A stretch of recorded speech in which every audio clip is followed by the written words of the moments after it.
Hi everybody, it's Richard here again and welcome to another video.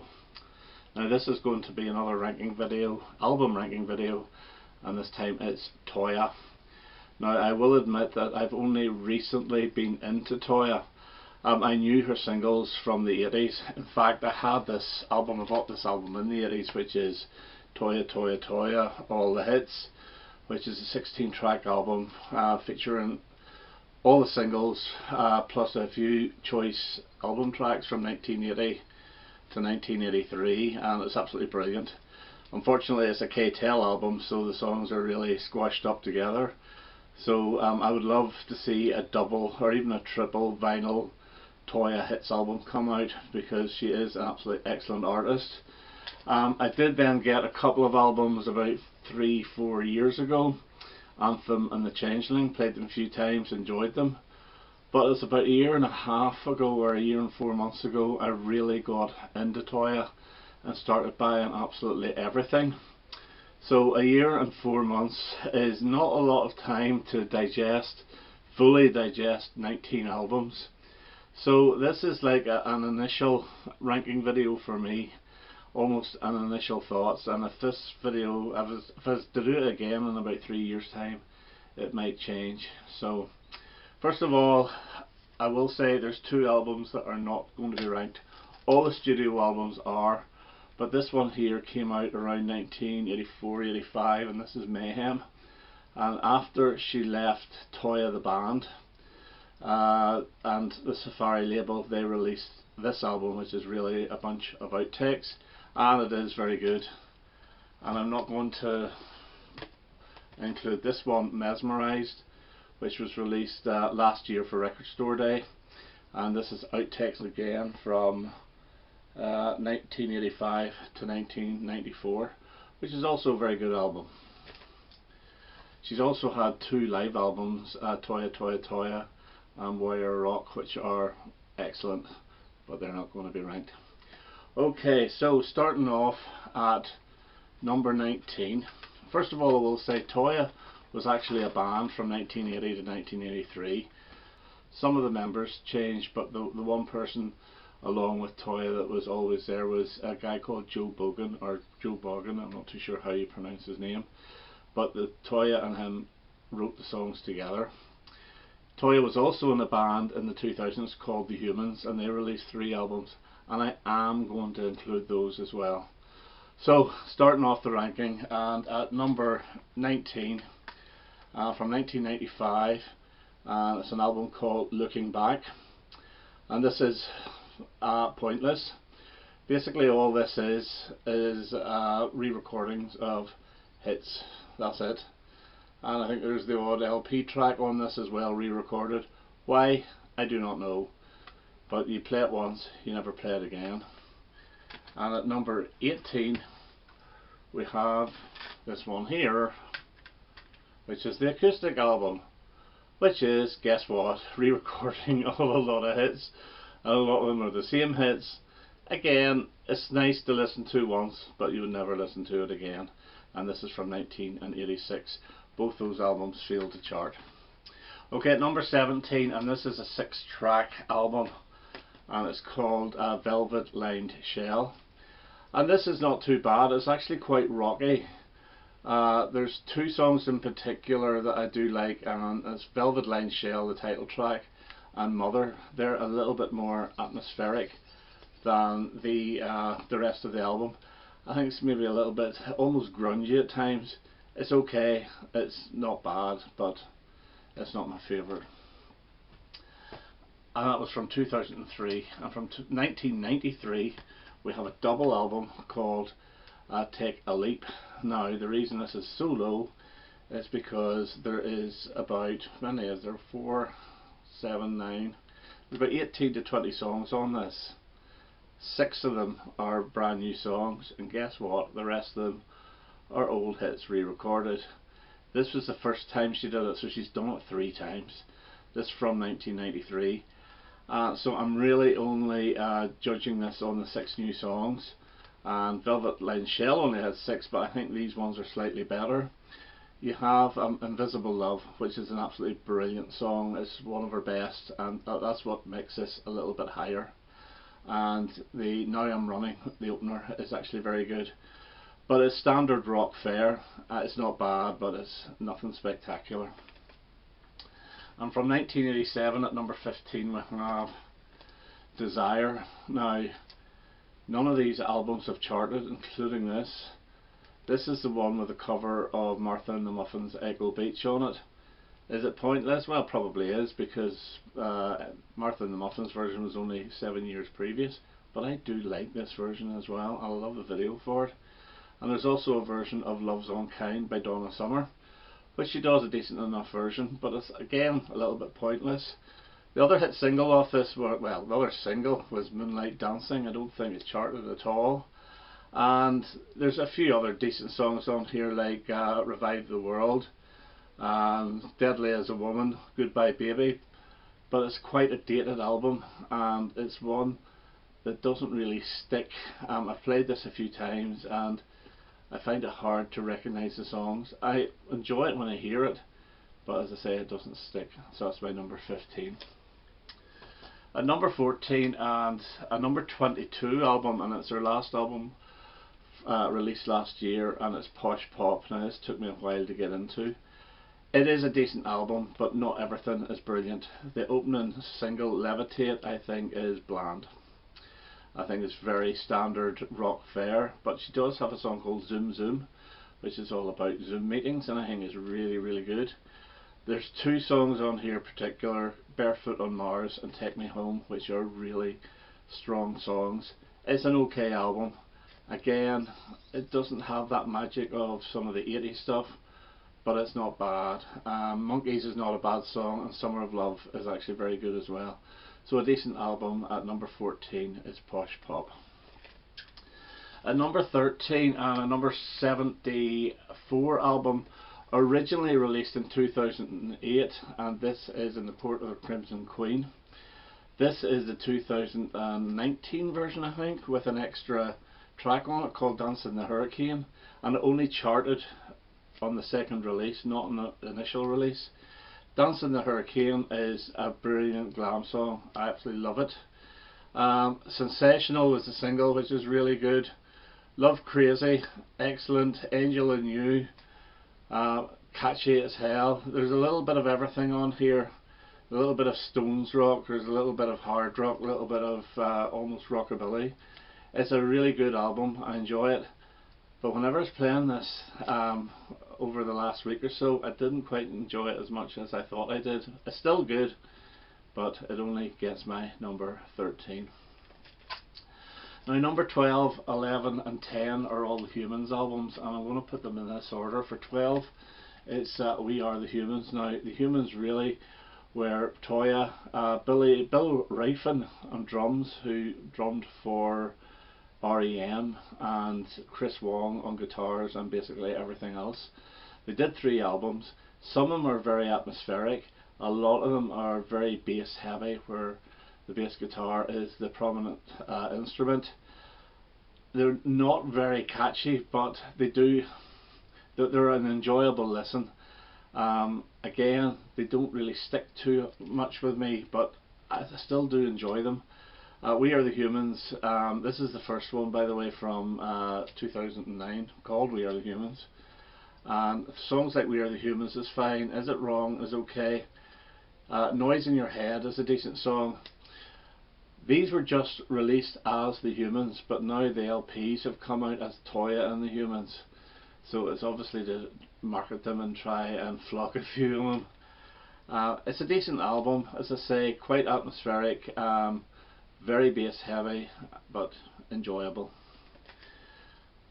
The next one is the third one from 2014, my number 11, and it's Strange Tales. This is slightly catchier and a little bit more poppier. Slow Descent is a very good opener, good pop song. Sleep Tight, the very last song, the 7th song, is very good. They do a version of 21st Century Schizoid Man, which obviously Robert Fripp had something to do with, which is decent. Bedhead, good song. She's Fast is probably the best song on it. It's a good album. again, but it's not up there with the best. And then at number 10, probably my favourite of the Three Humans albums is Sugar Rush from 2011. This has got some really good songs like Playing in the Dark. Snow at 1023 is really strong. Sugar Rush is good. Put a Woman on the Moon is a very, very good song. I'm going to say this is not top heavy, this is bottom heavy. I think side 2 is much better than side 1. But it's still a decent album, and yeah, glad to have it. So that is Sugar Rush at number 10. So getting into number 9, and a number 24 album from 1985, and it's Minx, and this has 3 singles off it.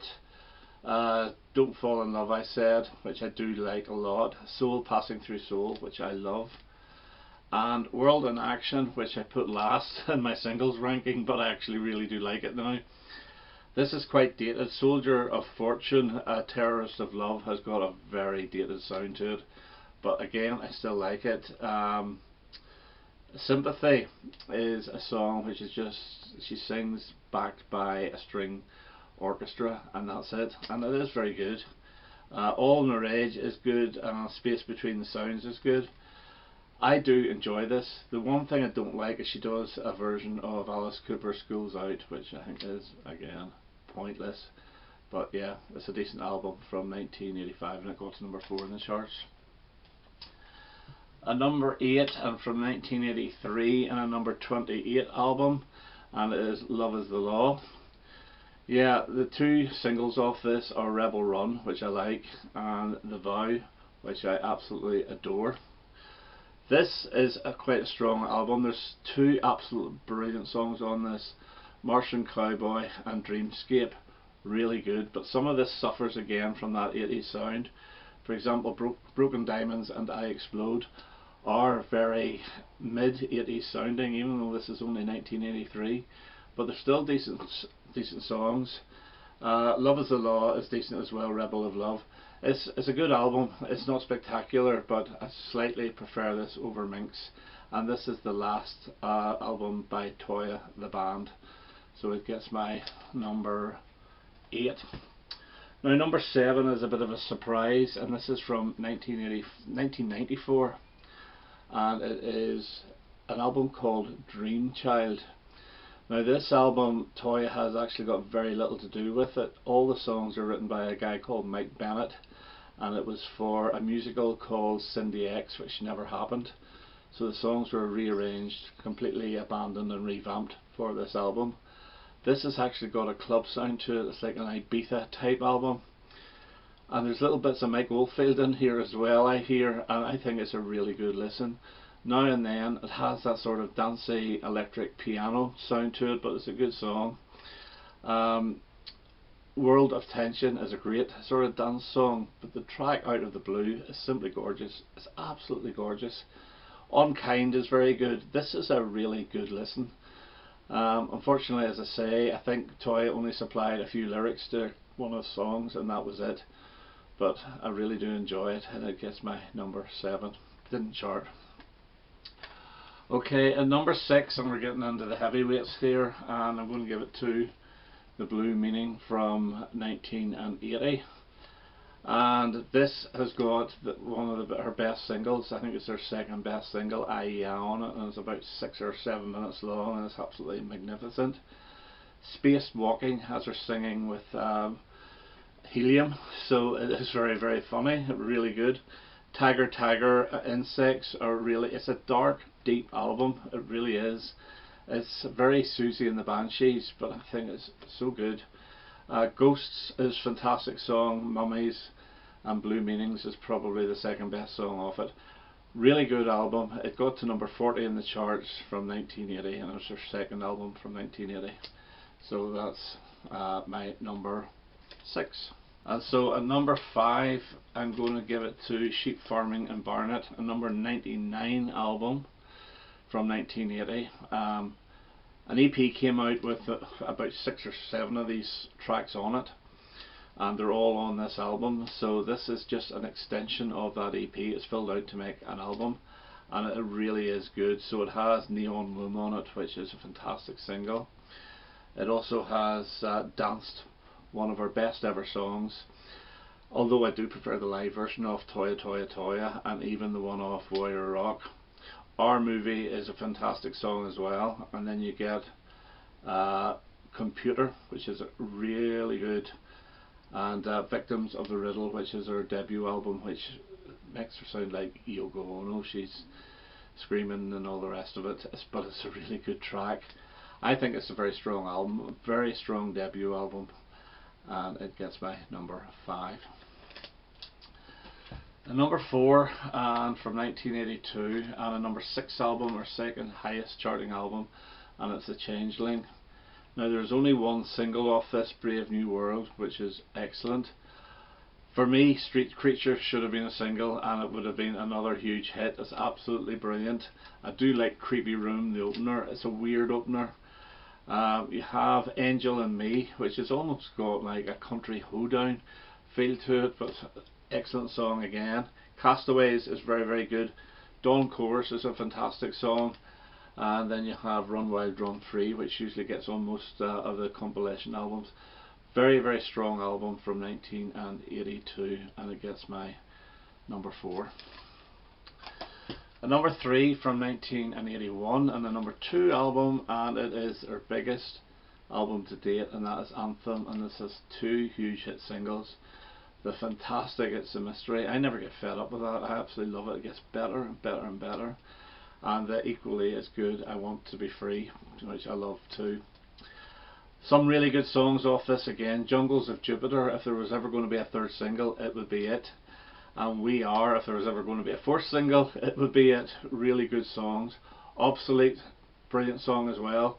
Popstar's good, Marionette's good, Maasai Boy, really strong album, and it deserved to get to number 2 in the charts, and it is my number 3. Now, my number 2 and number 1 are probably a little bit of a surprise.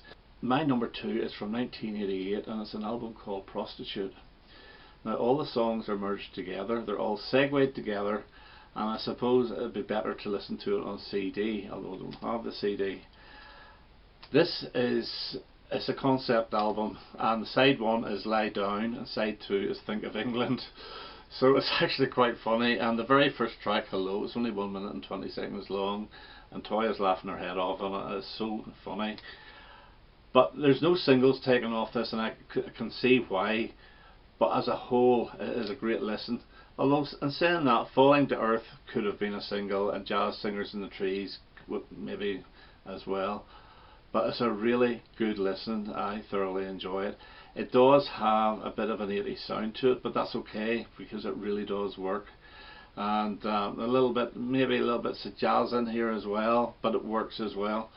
Excellent album from 1988, and it gets my number 2. Didn't chart. And my favourite Toyah album is from 1991, and it's Aphrodites Shadow. This was the first one I bought when I was getting into Toyah. I don't know why I bought it. I saw it and I thought I'd maybe have a go at this. I was totally blown away by it. Although in saying that, whenever I was playing it the first time, I didn't feel too well, and I was struck down by COVID, and it put me off for a while. But it has gone up, and it is my number 1. I adore Aphrodites Shadow, the opening track. And I think the second song, The Shaman Says, is one of my all-time favourite Toyah songs. This reminds me a little bit of Paul Simon's Rhythm of the Saints. It's very, very rhythmic, and it's a very, very soothing album to listen to. I mentioned those first 2 songs, but things like Ghostlight and Prospect would be probably the rockiest of the lot, but it's a welcome change in the album. It just lifts it a little bit more. Homeward is a beautiful song. The Woman Who Had an Affair with Herself. It's one of those albums that, you know, you just sit back and you just listen to it, and it really, really works. No hits off this. It didn't actually chart either, which is a shame because it's a really strong album.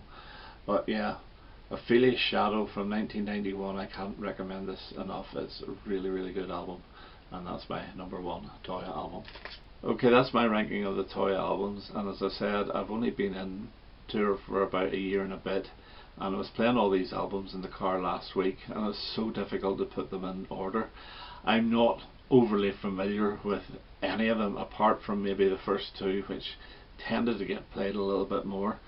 But still an excellent artist, and if I was to compare Toyah to any other artist, the nearest one I would actually say is, believe it or not, David Bowie, because her music has changed throughout, from 1980 right up to now. So many different styles of music throughout, and the acting part as well. She is an accomplished actress, better than Bowie. So I'm delighted to have actually got all those albums. A lot of them are really cheap, especially the 80s ones, but you have to pay for the reissues from the 90s and above. Okay, that's me for now. I hope you enjoyed that, and I'll have another video quite soon. All the best now. Bye bye.